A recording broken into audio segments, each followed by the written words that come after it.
Trump sat down with Fox News host and ice sculpture come to life, Laura Ingraham, and explained that many police officers struggle with deeply ingrained biases toward the whoopsies. They can do 10,000 great acts, which is what they do, and one bad apple, or a choker. A choker. They choke. Shooting the guy in the back many times. I mean, couldn't you have done something different? But they choke.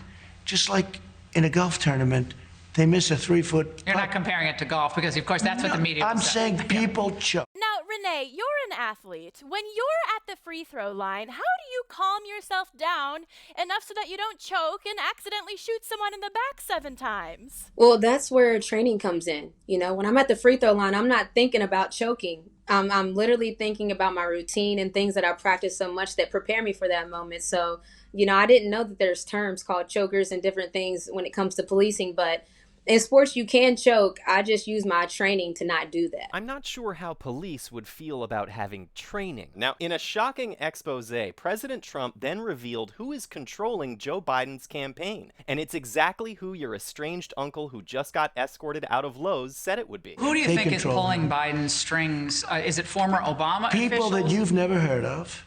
People that are in the dark shadows, people that... What does that mean? That sounds like conspiracy theory. Dark shadows. No, what is people that you haven't heard of. They're people that are on the streets. They're people that are controlling the streets. We had somebody get on a plane from a certain city this weekend.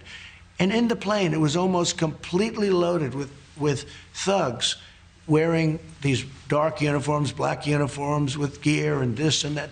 They're on a plane. Renee, is moving on from demonizing actual people to demonizing imagined people a sign that the president's creative cortex is buzzing along faster than ever? Wow, I don't know who he's even talking about, even having heard that interview, which is interesting to me. But I do actually know some of the people that are running the campaign, not personally, but I just Googled it just like everyone else. Now, in Trump's defense, I once got stuck on a commercial flight with the Illuminati's foot soldiers, and I'll tell you, it stinks to sit next to a shadowy man head to toe in black bloc, holding an Antifa baby crying the whole time. Let's talk about the WNBA, which last week postponed scheduled games using the time as a day of reflection and to recommit to the social justice causes that underpin their season this year. This is happening across all sports. Now, Renee, when did a billion-dollar taxpayer-supported global industry involving high-profile unionized laborers and wealthy politically connected owners suddenly decide to get political? Oh,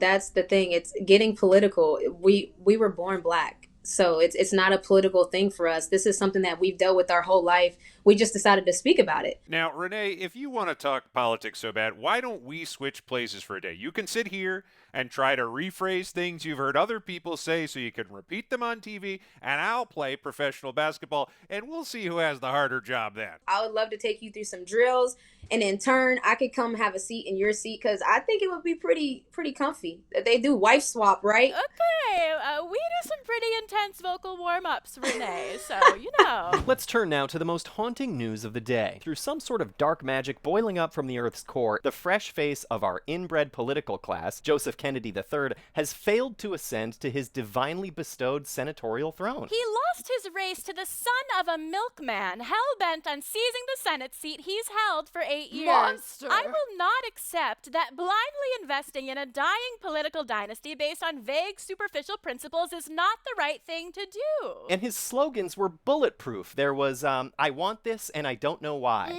Oh, the one that stuck with me was, all of the men in my family are gonna spank my bare ass if I lose. I don't want to live in a world where Beto's endorsement doesn't hold any weight. Now, I know you're all going to replace me with Joe Kennedy. I look like him, so there's no point in doing that, okay? Daddy, we would never do that. I mean, would he even take the job? They say he's not sure what's next, but his schedule's open. Oh, well. Son of a bitch. I've spoken my worst fear, and I've made it true. I am a Kennedy, and I have some inspiring words about the country. Teddy, get a hold of yourself. I can hear his heartbeat in the floorboards. It is the beating of his hideous heart. That is all the time we have. Thank you to our analyst and our guest, Renee Montgomery. No, thank you guys for having me. Now, you can follow and connect with her social justice work at the Renee Montgomery Foundation. You can also connect with our social justice work at the Let Kamala Debate Trump in a Joe Biden Mask Foundation. See you next time on Inside the Hill.